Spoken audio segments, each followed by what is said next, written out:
Welcome. Today we're going to be discussing the technique Heavenly Ascent and how to relate it to other techniques in the American Kenpo system. Keep in mind two things. First, this is not a comprehensive list. And second, it's not family groupings. What it is just different ways and avenues that you can explore to draw some relationships together. So in this case, what we're going to be using is Heavenly Ascent as our base. Let's start out with the attack. That's something very easy. So they're attacking us with an applied major. In this case, it's a two-hand stiff arm choke to our throat. Okay? That's important because it brings in considerations and things that we have to think about. In this case, the strategy is modified to alleviate that choke as quick as possible. So the way we're doing it is through this wedge. Okay? It's going up on a line and it's going vertically. Okay? That's important because that relates things as we go forward. So let's make a modification. In this case, I'm going to turn around and we're going to be attacked from the reverse direction, which is from behind us.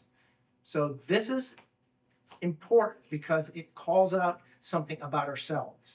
We have limitations in the way we're made. So in other words, let's take this technique as the base. I can no longer do this wedge anymore behind me. Why?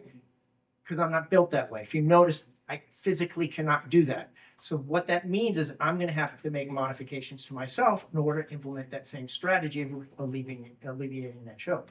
So in this case, Heavenly Ascent needs to be modified into another technique called circling wing.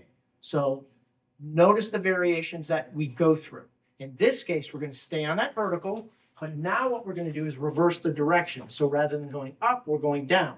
Rather than going on a line and doing that wedge, we're going down and doing a pin and then doing our counter. So the things to call out there are, you're still going on a vertical, reverse direction. You've changed from a line to a circle, and you've changed from wedging to pinning. Okay? But is that the only way we can do this? No, we can make another change in this case, go on horizontals rather than verticals. So rather than doing circling wing, we can do something called twirling wings. So what that does is it clears the hands on the horizontal and does that same circular motion. So rather than going on a vertical like we did in circling wings, we're going on the horizontal and twirling wings. Okay? So let's make one more modification to this attack. Let's go back to the front. Up to now, we've been doing the same attack, but there's a slight modification that they can do. Rather than going direct, they can do a cross. And what they can do is rather than going directly to our throat, they can use an environmental object to help them apply that choke. So why is this interesting? It's because we can no longer do that wedge now from the front. We're now forced to do something else. In this case, cross of death. So what we need to do is pull in some of the ideas that we did previously and bringing into this technique. So what we're going to do is we're going to pin the hands to alleviate the choke, very similar to what we did in circling wing. And now we're going to do lines. In this case, the linear is going to be on the width and then on the depth. So we're going to do the strike and then the hit. And that gives us that cross of death. Okay. So let's move on to something different. Let's move on to how we're doing this wedge. This wedge is very distinctive in this technique, but it's a static wedge. What does that mean? So in other words, all I'm doing is moving the entire wedge. I'm not changing the wedge in any way, so that makes it static.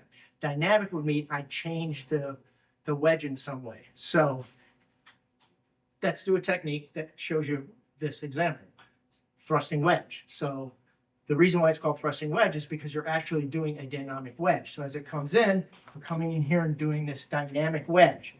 So two things have changed. One, rather than going on a vertical, we're going on that diagonal. And two, rather than being static, it's being dynamic. So what does that mean? So if you notice, when I did this previously, the pivot points were on my shoulders. Now what I've done is I've moved the pivot points to my fingertips, and I'm making this dynamic wedge on the diagonal through thrusting wedge. So let's make another change to this wedge. Let's keep the wedge in front of us like we did previously, but rather than going away, let's come towards ourselves. In this case, we're going to move it down to the low zone. So we're going from the high to the low zone. And now we're going to do the wedge coming towards us rather than away from us. And that brings us something like ankle-looking wings. So if you notice, now what I've done is I've created the wedge with my whole arms rather than using specific pivot points in order to create the wedge. But that brings in one more element. This is called windshield wiper, so it's really not the exact same as a wedge, but it has the same effect as a wedge. So that's kind of complicated. So what does that mean? So if you notice what we did in thrusting wedge is we used our fingers as a pivot point, but that's not the only thing that we can do.